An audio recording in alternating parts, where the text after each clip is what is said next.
এত সুন্দর একটা জায়গায় ঘুরতে আসছি। আমি তো প্রথমে ভাবছি আপনাদের কাউকে আমি বলবোই না, পরে ভাবলাম যে না থাক, এত সুন্দর যেহেতু একটা জায়গায় আসছি আপনাদেরকে নামটা বলেই যে। তো বন্ধুরা আমি কিন্তু চলে আসলাম গাজীপুর শ্রীপুরে। তো দেখেন এত সুন্দর একটা লোকেশন, গাছ গাছালি দিয়ে ভরা, শুধু সবুজ আর সবুজ। আর এরকম একটা জায়গায় আসলে কার না ভালো লাগে বলেন।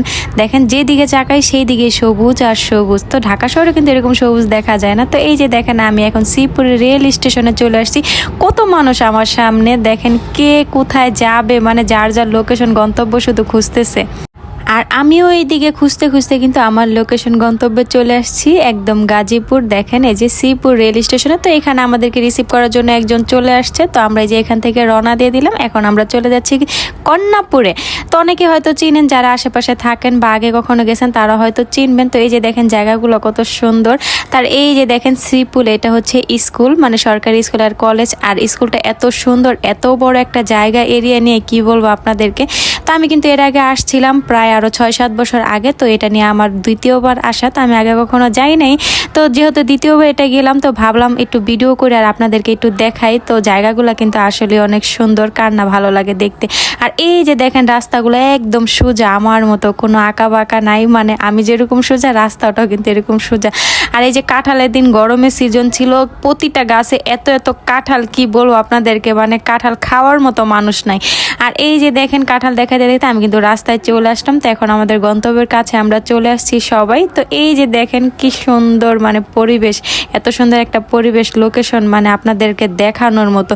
তো যারাই দেখতেছেন অনেক মিস করতেছেন, আর আমিও যে ওইখানে ঘুরে আসছি আমিও কিন্তু অনেক মিস করতেছি জায়গাগুলো, মানে এত সুন্দর জায়গা কি বলবো। মানে আমি তো যাওয়ার পরে মানে নিজেকে হারিয়ে ফেলছি, এত সুন্দর জায়গা। আর রাস্তাঘাট, মানে চারিদিকে যেই দিকে তাকাই সেই দিকে শুধু ভালো, মানে প্রকৃতি এত সুন্দর। আসলে গ্রামে না গেলে বোঝা যায় না। আমরা তো আসলে ঢাকা শহরে থাকি, মানে এই সবুজ পরিবেশগুলো কিন্তু আমরা অনেক মিস করি। তো আমরা এই যে এখন চলে আসছি। তো আমরা এই যে দেখুন যেই বাড়িতে আসছি, তো এখানে কিন্তু এখন আমরা চলে যাব। তো আমাদের একটা কাজ ছিল, আসলে মূলত এই কাজের জন্য আসছি।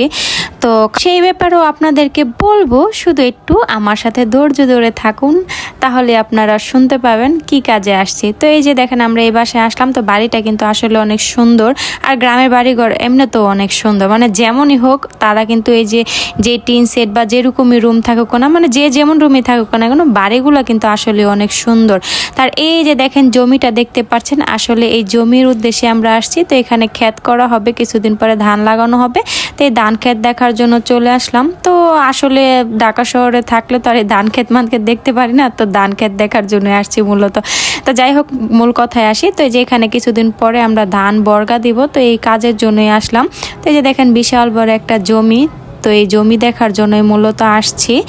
তো এই যে দেখেন এখন কিন্তু কোনো ধান নাই বা কিছু নাই, তবে কিছুদিন পরে যদি আবার আসি তখন আপনাদেরকে দেখাবো। আল্লাহ হাফিজ।